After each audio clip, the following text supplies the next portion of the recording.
Ancestor Linghu listened quietly to Han Li's response.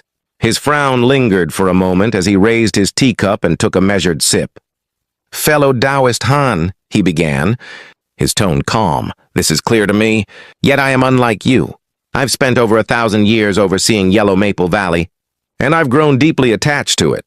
I cannot bear for its legacy to vanish when I die. It seems you care little for fame or wealth.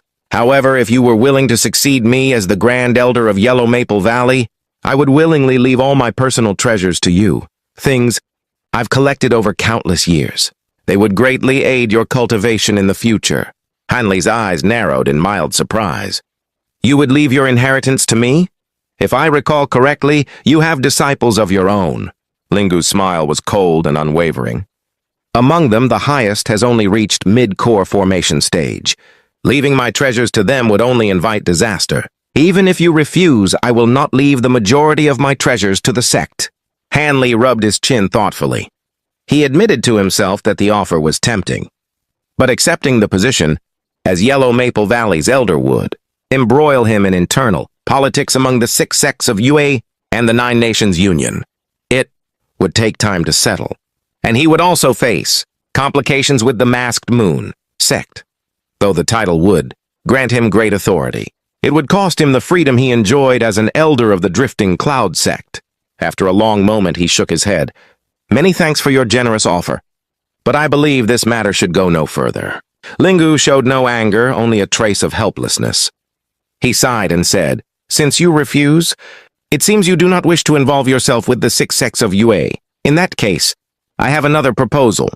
Han Li's interest was piqued. "Another proposal?" Linghu gave a bitter smile. "Since you do not wish to be an elder, I can offer you 3 treasures in exchange for 3 requests for help from Yellow Maple Valley. Naturally, these requests will be within your capabilities." Han Li considered for a moment before nodding. "3 requests within my abilities? That is acceptable." A faint smile appeared on Linghu's face. He placed 3 items carefully on the table, as if they had been prepared long ago. Han Li's gaze swept over them: a small, shiny blue shield, a red jade bottle, and a jet-black jade pendant. He picked up the blue shield first. It felt soft and light, almost insubstantial, yet he could sense its refinement. Ancestor Linghu watched with a mixture of reluctance and pride. "This is the blue light shield," Linghu explained. "I acquired it in my youth. Its power is considerable, especially against fire attribute attacks. You will see its effectiveness when tested." Han Li examined it briefly before returning it to the table. He then lifted the red jade bottle. "It contains the core of a grade 7 Iron Wing Demon Beast," Linghu said. "I obtained it deep within the Mulan Plains. Its applications are extensive." Han Li's expression remained calm, though he noted the rarity of a grade 7 demon core. He opened the bottle, glanced inside, and then returned it to the table without further reaction. Finally, his gaze settled on the black jade pendant. Linghu offered no introduction, only a faint knowing smile. After studying it for a moment, Han Li asked, "This jade talisman, was it refined by ancient cultivators?" Linghu's eyes widened slightly. "You are familiar with such talismans?" "Few even know of them now, and they are nearly extinct in the heavenly south." Han Li smiled. "I only learned of them from a fellow cultivator who knew of their existence." Linghu's gaze lingered on the pendant. "I risked my life to acquire this talisman. Its power is formidable. Though I have yet to master its full potential, even a fraction of its abilities has allowed me to strike down enemies. It is a meticulously crafted item of the ancients." He summoned the pendant into his hand, chanting an obscure incantation. The jade transformed into a sphere of black light. A bone-chilling yin wind swept through the tea house, forming a massive black-red hand over his head. The hand, over a meter wide, flickered with yin flames and radiated an eerie, oppressive chi that filled the room. Han Li felt his heart tighten at the sight. "This is the profound ghost hand," Linghu said. "It is nearly invulnerable unless struck by a yang-type treasure. Any magic or ancient treasures within its grasp are immediately subdued. Even the highest-grade treasures will have their power reduced." The black hand expanded, seizing a nearby table and reducing it to ash with silent flames. Han Li felt a chill run down his spine. "The talisman contains other abilities as well," Linghu continued. but time and opportunity have limited my mastery. Fellow Taoist Han, you have more time to unlock its secrets. Use it wisely."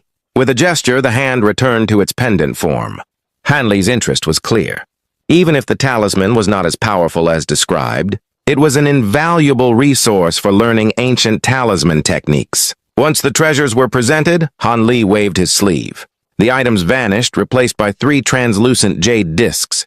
"These formation discs are of my own refinement," Han Li said calmly. "They cannot be replicated. After your passing, I will not refuse any reasonable requests from Yellow Maple Valley." Lingu's expression softened into a smile. "Good. With this agreement, I can attend to other matters." Hanley bowed slightly and left with no further business there. Lingu offered polite words but made no attempt to stop him. Once alone, Lingu's smile faded as he stared at the table, deep in thought. Hanley did not return immediately to his residence. Instead, he observed the sky, found a secluded spot, and took out the jade slip given by the Heaven Peak sect, elder, studying it carefully. With his spiritual sense, a hesitant expression crossed his face. Hanley held the jade slip in his hand, turning it over thoughtfully. In a flash of azure light, the jade slip vanished, and he began walking swiftly toward the location it indicated. Passing through the majority of Soaring Heaven City, he eventually arrived at a quiet corner where a modest mixed goods store stood. A black wooden sign hung above the entrance, inscribed in flamboyant calligraphy, Jade Union Pavilion. Hanley paused to observe it before slowly stepping inside. The interior was simple, a hall roughly 20 meters long. Most of the goods on display were ordinary talismans and materials. To the side, an elegant door led to the back. A middle-aged man in gray robes stood behind the counter, flipping through a small ledger. Hanley swept his spiritual sense over him, noting that the man's cultivation was low, only at the chi condensation stage. His appearance was ordinary, almost unremarkable. Upon seeing Han Li, the shopkeeper immediately stood and smiled, bowing slightly. "Senior, what would you like to examine?" "My store contains all kinds of goods. I am sure you will find something satisfactory." Hanley smiled faintly and flipped his hand, revealing the green jade slip. He placed it into the shopkeeper's hands. The man's expression shifted instantly, a mix of respect and surprise, and he quickly stored the slip away. "May I ask for Senior's name?" the shopkeeper asked politely. Han Li replied casually. "So it is Senior Han. Martial ancestor mentioned your arrival, though I had not expected it so soon. Please follow me." With that, the middle-aged man led Han Li toward the back. The hallway opened into a large storage area packed with cabinets and trunks. The walls were lined to the brim with all manner of goods. The shopkeeper walked to one corner and pressed a hidden mechanism, separating 2 cabinets to reveal a staircase. "Out of caution," the shopkeeper explained, "we installed a mortal realm mechanism to prevent casual visitors from discovering this." Hanley's expression remained calm, unsurprised by the hidden passage. The shopkeeper pressed a tile on the floor and a wall shifted, revealing a dark, narrow passageway. He smiled. "I lack the qualifications to enter here. Senior must proceed alone." Hanley frowned, sweeping his spiritual sense into the passage. He detected faint spiritual fluctuations and a layer of restrictions. Judging by the formation, it was a simple spirit obstruction barrier, one he could break. But doing so would alert those inside. He hesitated, wary of entering a sealed area without knowing friend from foe. A moment later, the barrier was lifted, seemingly in response to his thoughts. Hanley's heart stirred at the show of trust and at what he saw beyond. "It's him!" "That's a surprise," he muttered and stepped forward without further hesitation. Once he descended, the middle-aged shopkeeper resealed the passage and returned the cabinets to their normal positions, then went back to tending the store. The passage was long, descending nearly 100 meters to maintain secrecy. At last, Han Li saw a faint light ahead. He quickened his pace, emerging into a large stone chamber. The room was sparsely furnished, with only a few praying mats on the floor. 2 men sat cross-legged on mats facing the entrance. They smiled at him. Hanley chose a vacant mat and sat down. He returned the smile to one of them.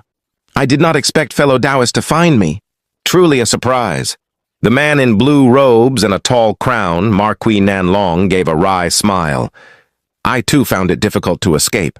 After we parted ways, I believed I had eluded them, but they tracked me using a secret technique, catching up to me at the edge of the Mulan Plains. Thankfully, the heavens favor the persistent. A group of high-grade spell warriors slowed my pursuers, allowing me to return. His face was paler than Han Li remembered. Eyes listless, he had clearly suffered greatly. Beside him sat the white-robed Heaven Peak sect elder. Han Li's expression turned slightly annoyed. Fellow Taoist Nan Long has my respect for escaping under such circumstances. But why urgently seek me out? Why not rest in your cave? And why involve a disciple with my concubine? I am at a loss. Nan Long chuckled. Fellow Taoist misunderstands. I had no choice. There are now people pursuing us. This secret plan ensures they cannot track us. This is fellow Taoist Jade Pearl of the Heaven Peak sect, someone I trust with my life. He was meant to join us on our last treasure hunt but was occupied with sect matters. Marquis Nan Long's demeanor had changed entirely. He now treated Han Li with deep respect. Clearly moved by Han Li's previous display of power against a nascent soul cultivator, the white-robed elder chuckled, saluting Han Li. If my actions offended you, I hope you will not take it to heart. It was necessary. Han Li waved dismissively. It is fine. There was a reason. However, did fellow Taoist Nan Long seek me out regarding something from the Jade Box? Nan Long's expression turned serious. Fellow Taoist guessed correctly. The Ghost Spirit sect paid dearly to bribe our previous party members. They seek Master Kang Kun's map and method to enter Devil Fall Valley. You happen to possess one of the items required. Together with my map, we can bypass many dangers and secure the treasure. Han Li's mind raced. An item essential to entering Devil Fall Valley? You mean the black ring? Nan Long's eyes lit up with excitement, color returning to his pale face. The Heaven-Earth ring is indeed in your possession. This is fortunate. Han Li frowned, a sense of alarm rising. The Heaven-Earth ring refined by Wise Huang from meteor iron? I heard it has limited use, except when interacting with Great North Essence Light, where it can control the Essence Light to strike others and become formless. A rare but niche treasure. Nan Long nodded eagerly. Precisely. The Heaven-Earth rings come in yin and yang types. Yin rings protect the wearer from Essence Light, while yang rings control it for attack. You possess a yin ring. Master Kang Kun used it to traverse the valley's Essence Light unharmed. Other methods exist, but they require large-scale formations or lost treasures. Han Li's gaze swept over both men as he pondered the dangers and the potential rewards of what lay ahead. Marquis Nan Long blinked calmly and said, It's simple. Fellow Taoist Master Jade Pearl, fellow Taoist Han, and I will act together to seize the treasures within Devil Fall Valley. Once we acquire them, our strength will increase tremendously, and no one will be able to challenge us. Han Li didn't respond immediately. He narrowed his eyes, studying the two of them. Hearing that the black ring was one of the legendary Heaven-Earth rings, he recalled the other ring he had acquired from Nangong Wan's senior martial sister.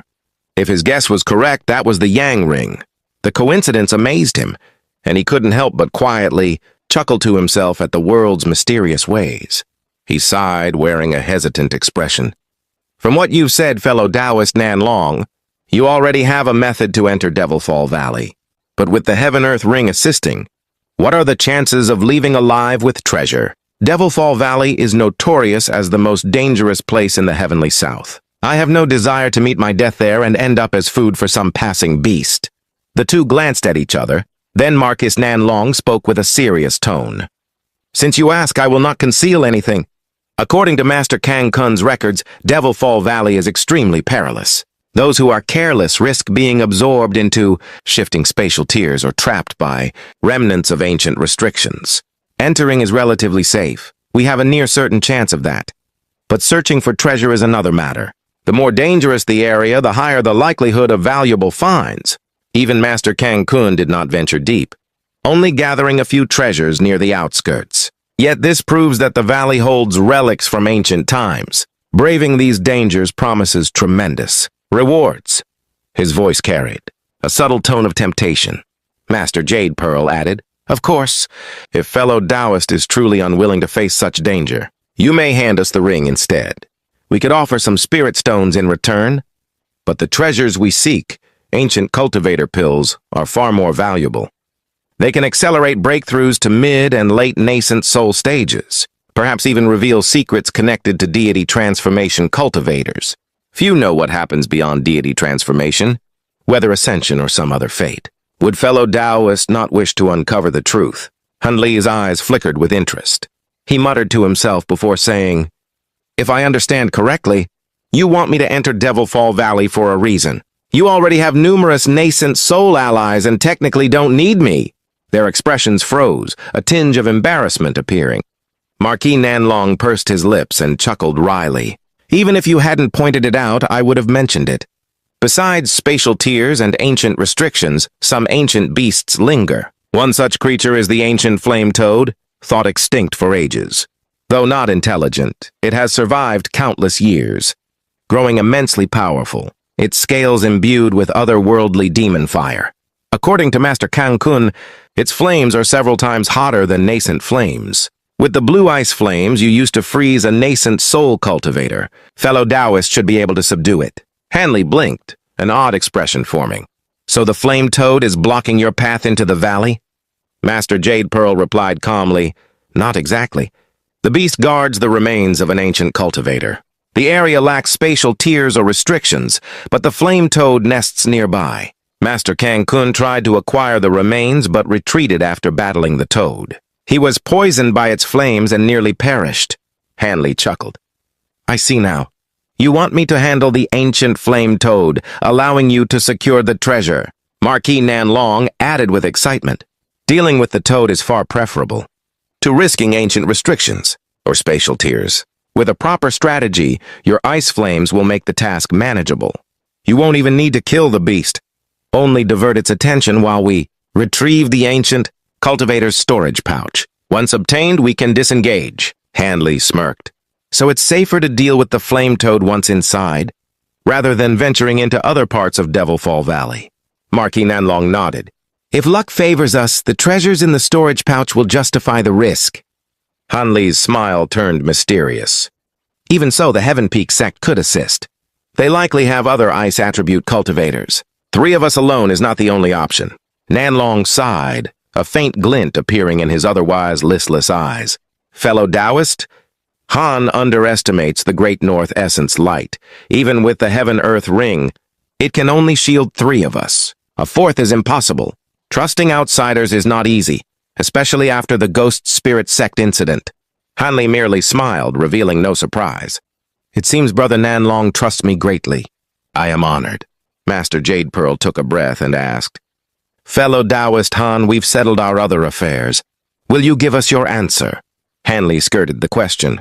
"Are you planning to enter Devil Fall Valley soon?" Nanlong shook his head. "No, spatial tiers fluctuate constantly. But once every 50 years, the realm experiences a relatively calm period. That will occur in about 4 years. Until then, preparations must be made." Hanley stroked his chin, then decided, "Since it's still a few years away, I will consider carefully. I'll give my reply 1 year before the calm period. Even if I cannot enter, I will still hand over the Heaven-Earth ring." The two were less than satisfied, but dared not press further. Hanley had wisely avoided committing to such a dangerous venture. After discussing a few more matters regarding Devil Fall Valley, Hanley took his leave. Master Jade Pearl handed him a medallion, explaining that showing it to any Heaven Peak disciple would allow contact with him.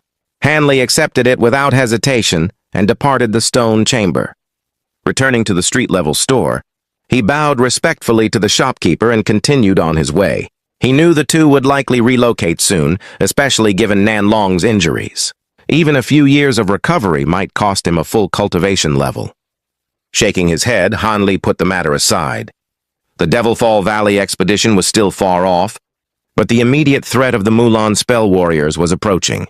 With that in mind, he calmly vanished from view, beginning to plan his next moves. Once Hanley returned to his residence, he found Senior Marshal Brother Lu and the child fire dragon waiting in the hall of the first floor. Mu Peeling sat to the side, behaving as a hostess naturally would. The moment she saw Hanley enter, she rose gracefully.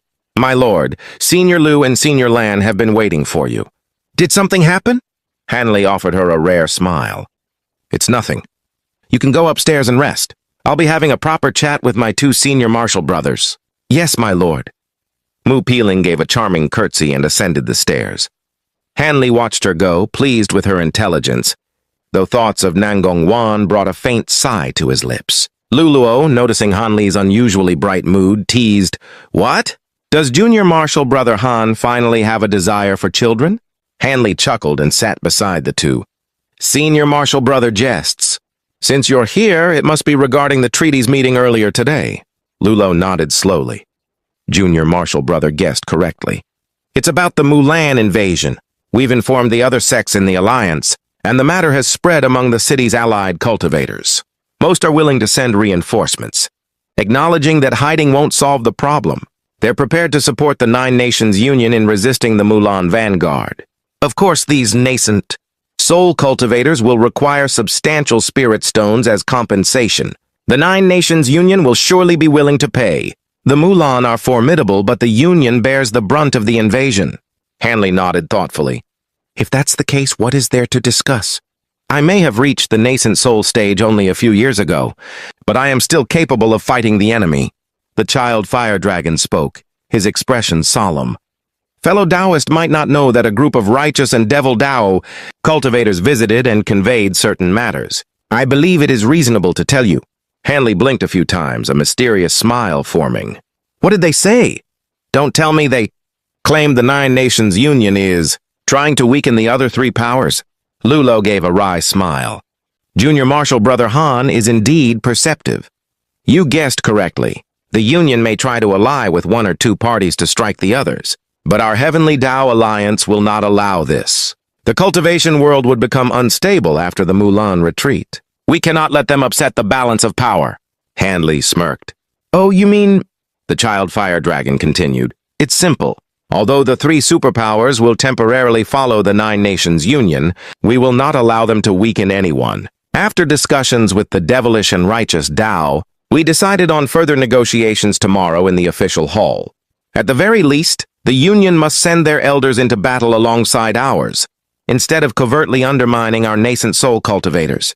Junior Marshal Brother Han, you and the other cultivators will back this proposal." Hanley nodded calmly. "No problem. I have no wish for cultivators to secretly conspire while I fight spell warriors." Lulo exhaled in relief. "Good. Besides Junior Marshal Brother Han, we'll contact other fellow Taoists and ensure the enlightened Leaf Sect and Flowing Mind Sect cannot act otherwise. I hope this war ends quickly, or the Heavenly South will suffer tremendous losses." The child fire dragon's smile turned cold, even ominous. "With our cultivation, careful planning ensures we survive the war. Last time I slaughtered many spell warriors. This time I intend to do the same." Hanley looked at him in astonishment. Despite his youthful appearance and early nascent soul cultivation, the child fire dragon emitted a baleful chi far heavier than his peers. Many lives had clearly fallen before his hands. The three discussed details for the next day and exchanged brief words about the sudden appearance of enormous beasts and strange spell warriors before departing.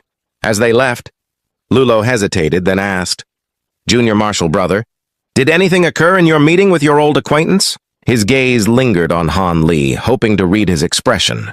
Hanley blinked calmly. "Nothing happened. We merely discussed the past." "That's a relief," Lulo exclaimed, his worries eased. He spoke a few more words before leaving with the child fire dragon. Hanley stood outside his residence, watching them enter another building nearby, presumably for further duties within the Heavenly Tao Alliance. He stroked his chin thoughtfully before returning inside. The next day, the discussion hall had nearly doubled its number of nascent soul cultivators. In addition to the elders of the three superpowers, a few vagrant cultivators had joined.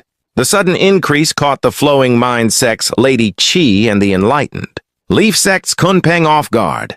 They had no choice but to accept the conditions of the gathered cultivators. The most important high-grade assignments must be shared equally among the four powers, preventing hidden schemes. Hanley was surprised to see a coalition from the Heavenly Tao Union had already decided to send nascent soul elders and core formation cultivators to support Soaring Heaven City.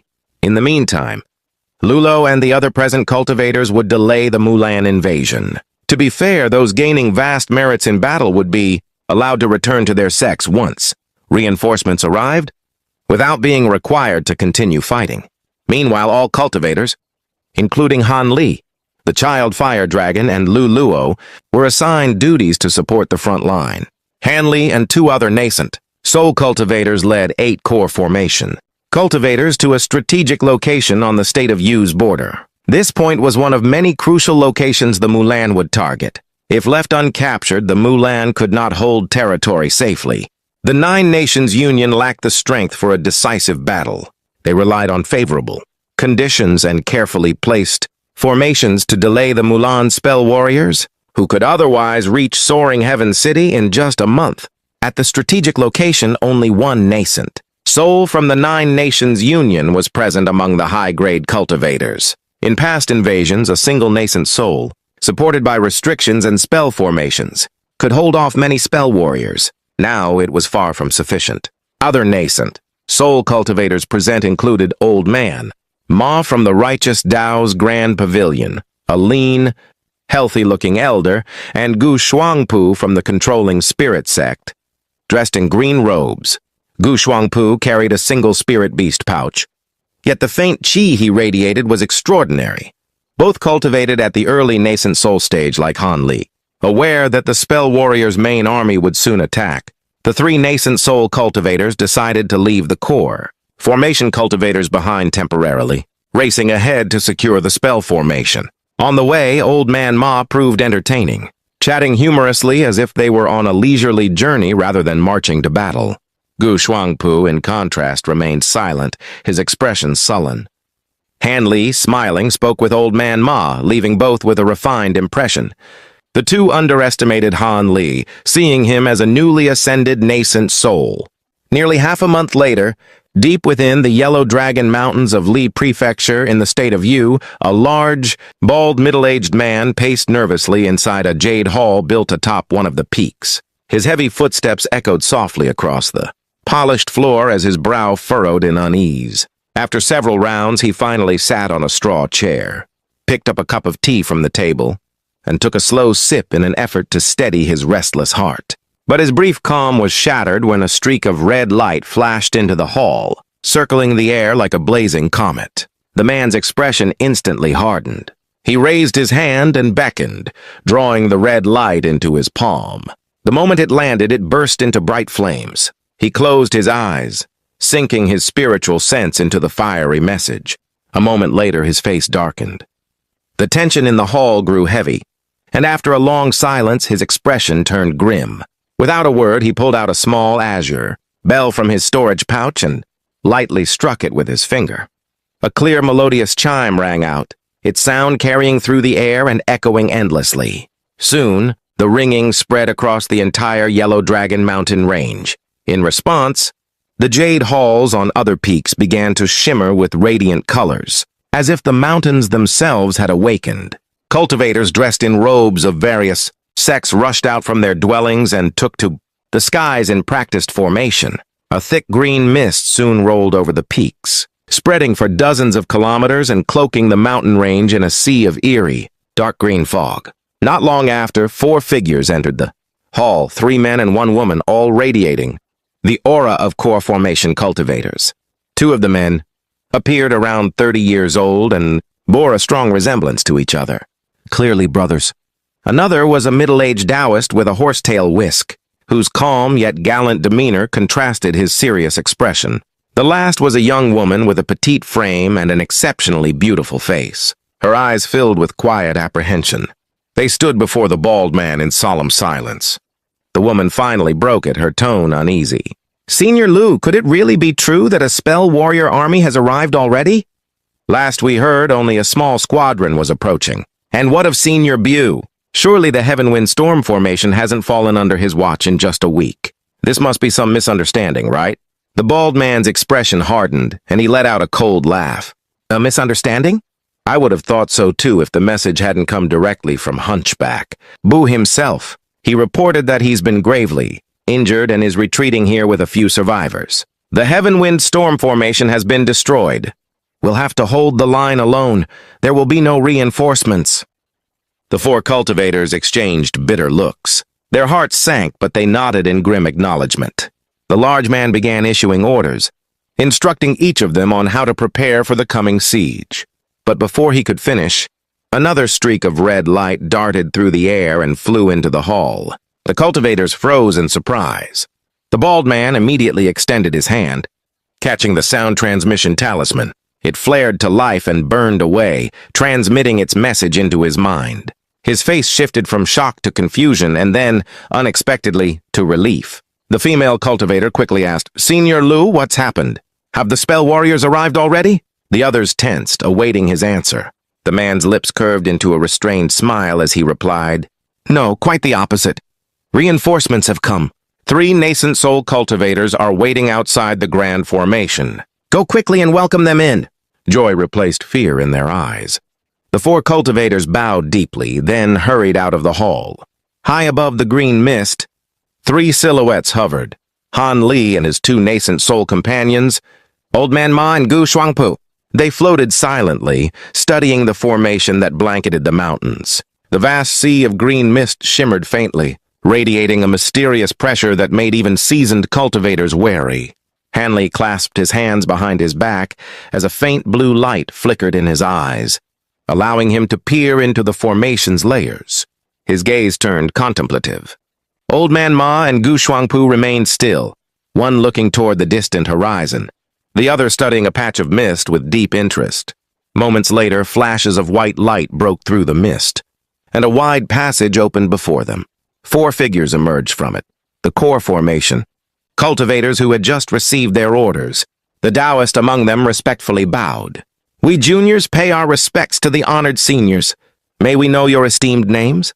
Seeing that his companions remained silent, Han Li smiled and stepped forward. "I am Han Li, Elder of the Drifting Cloud. Sect. These 2 are fellow Taoist Ma of the Grand. Pavilion and fellow Taoist Gu of the Controlling Spirit Sect. There are still 8 core formation cultivators on their way, but we 3 came ahead fearing the situation might worsen. Since the formation is already active, the Mulan forces must be close." The Taoist bowed again. "It is an honor. Senior Han, I am Chong Shuzi of the Clear Void Sect. These are the Murong brothers from Yellow, Maple Valley. And this is Lady Li of the Saber Transformation Dock." Han Li's gaze lingered on the Murong brothers, a faint smile touching his lips. "The Murong brothers, is it?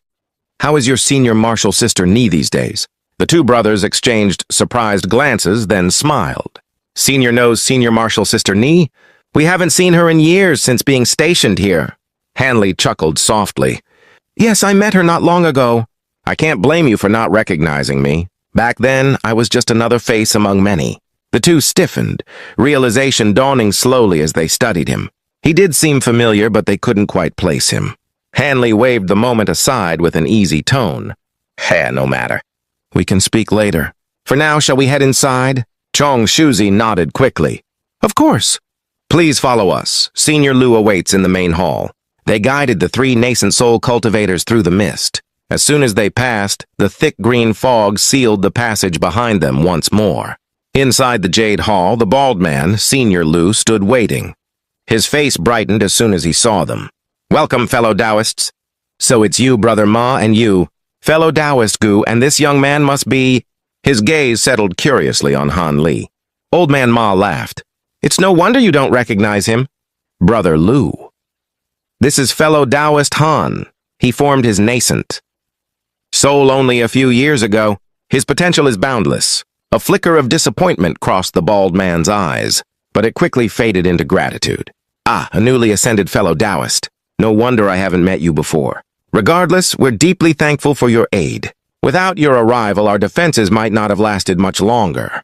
Han Li caught the man's fleeting reaction but merely smiled, showing no offense.